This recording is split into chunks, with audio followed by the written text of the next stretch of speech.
पुराने जमाने की बात है। किसी जंगल में एक गीदड़ रहता था। एक दिन गीदड़ खाने की तलाश में मारा मारा फिर रहा था। वो दिन इसके लिए कितना बुरा था। इसे दिन भर भूखा ही रहना पड़ा। वो भूखा और थका हारा चलता रहा, रास्ता नापता रहा। बिलाखिर दिन ढले वो खाने की तलाश में एक शहर में जा पहुंचा।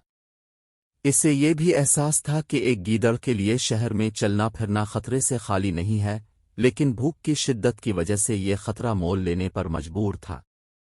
मुझे बहरहाल खाने के लिए कुछ न कुछ हासिल करना है, उसने अपने दिल में कहा। लेकिन किसी आदमी का कुत्ते से दो चार होना न पड़े। अचानक उसने खतरे की बो महसूस की। कुत्ते भौंक रहे थे। वो जानता था कि वो इसके पीछे लग जाएंगे। वो डर कर भागा जारी है से, लेकिन कुत्तों ने इसे देख लिया और उसके पीछे दौड़ पड़े। कुत्तों से पीछा छुड़ाने के लिए गीदड़ तेज भागने लगा, लेकिन कुत्ते इसके करीब पहुंच गए।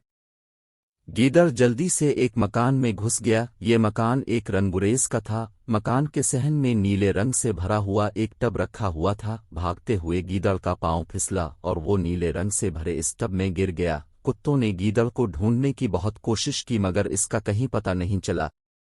गीदड़ बुरी तरह घबराया हुआ था। वो इस वक्त तक टब में छुपा रहा जब तक इसे कुत्तों के चले जाने का यकीन न हो गया। फिर वो आहिस्ता आहिस्ता टब से बाहर निकल आया। गीदड़ ने देखा कि इसके पूरे जिस्म पर नीला रंग चढ़ गया था। वो परेशान हुआ कि अब क्या करे। उसने सोचा कि इससे पहले कि कोई आदमी या कुत्ता दोबारा देख ले, जंगल वापस चलना चाहिए। जल्दी जल्दी जंगल वापस आया। जिन जानवरों ने इसे देखा पहले तो डर कर छप गए। उन्होंने इसे एक नया और अजीब व गरीब जानवर समझा, क्योंकि आज तक उन्होंने इस तरह का नीला जानवर नहीं देखा था। यहां तक कि दूसरे गीदड़ भी इसे बिल्कुल न पहचान सके। गीदड़ भांप गया कि सभी जानवर उसके इस नए रूप से डर रहे हैं। बस फिर किया था, इसके दिमाग में एक तरकीब आई। वो चीख चीख कर जानवरों को पुकारने लगा, ठहरो, दम लो, कहाँ जाते हो, यहाँ आओ, मेरी बात सुनो। सारे जानवर राग कर गीदड़ को देखने लगे। इसके पास जाते हुए वो अब भी डर रहे थे। गीदड़ फिर चला कर बोला, आओ मेरे पास आओ, अपने सभी दोस्तों को बुला लाओ, मुझे तुम सबसे एक जरूरी बात कहनी है। एक एक करके सभी जानवर नीले गीदड़ के पास पहुंचे। चीते, हाथी, बंदर, खरगोश, हिरन, गरज सभी जंगली जानवर उसके चारों तरफ खड़े हो गए। उन्होंने हैरान होकर इससे पूछा, तुम कौन हो?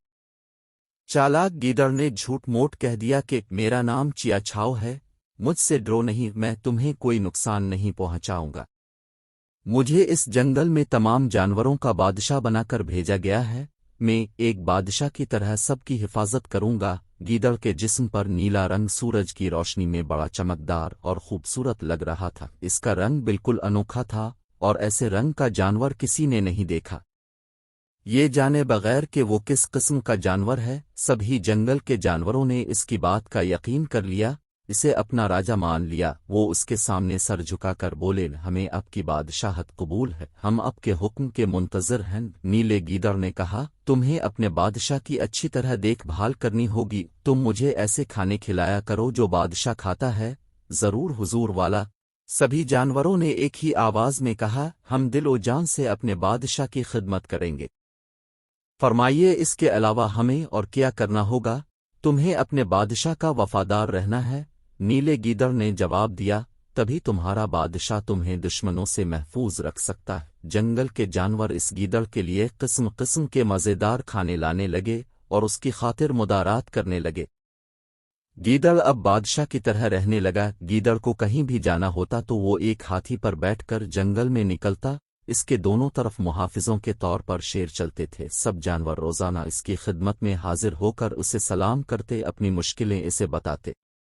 बादशाह उनकी बातों को सुनता और उनकी मुश्किलों का हल बताता। एक दिन गीदड़ राजा तमाम जंगली जानवरों के साथ जंगल का मुआयना करने निकला और चलते चलते गीदड़ों की वादी के करीब पहुंचा तो उसे दूर से कुछ शोर सुनाई दिया। ये गीदड़ के गौल की आवाज थी। गीदड़ की ये फितरत होती है कि वो चांद देखकर चीखना और आवाजें निकालना शुरू कर देते हैं, और दूसरे गीदड़ भी उनकी आवाजों में आवाज मिलाकर चीखते हैं। अब जब गीदड़ ने अपने साथियों की आवाज सुनी तो बहुत खुश हुआ और खुद पर काबू न रख सका। इसे अपनी बादशाहत का भी ख्याल ना रहा और अपना सर अलिफाटे कर उसने भी गीदड़ों की तरह चीखना और आवाजें निकालना शुरू कर दिया। اس کا بولنا تھا کہ جانوروں پر اس کی اصلیت کھل گئی، انہیں معلوم ہو گیا کہ یہ نیلے رنگ کا جانور کوئی اور نہیں بلکہ رنگا ہوا گیدڑ ہے۔ اس نے انہیں دھوکے میں رکھا ہے۔ سب جانور مارے غصہ کے اسے پھاڑ کھانے کے لیے اس پر چڑھ دوڑے، لیکن گیدڑ نے تو پہلے ہی سے بھاگنا شروع کر دیا تھا۔ وہ بھاگتا گیا تیز اور آخرکار سب کی پہنچ سے باہر ہو گیا، اور اس طرح اس کی جان بچی۔